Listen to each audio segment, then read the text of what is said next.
И още за началото на новата година малкият и красив Минчо е първото родено бебе за новата 2024.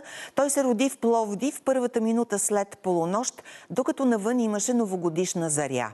По света и у нас още снощи ви запозна с него, а днес ще видите и неговата щастлива майка.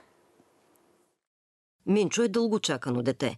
Ражда се под съпровода на новогодишната заря. Избързал да се появи на бял свят.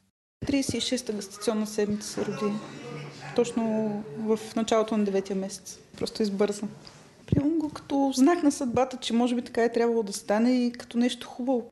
Майката била приета в АГ отделението по спешност. Наложило се да роди с цезарово сечение.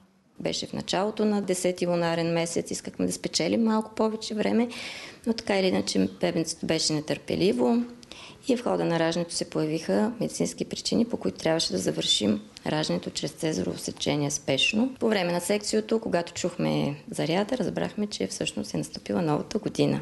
Новогодишното дежурство било първо в практиката на двама специализанти. Чувството е неописуемо. Наистина да поемеш ръцете си новия живот, особено под егидата на всички тези фойерверки, които се чуваха навън. За статистиката е много интересно, но за нас това си е едно нощно дежурство. Цялата година ще бъде такава плодородна, празнична, емоционална. След Минчо в първия ден на годината в отделението се родили още едно момченце и две момиченца. Едно много хубаво дежурство, което предвещава една благословена година с берекет. Първото бебе на 2023 година отново се роди в университетската болница в Пловдив, но тогава то делеше челното място с друго дете от София.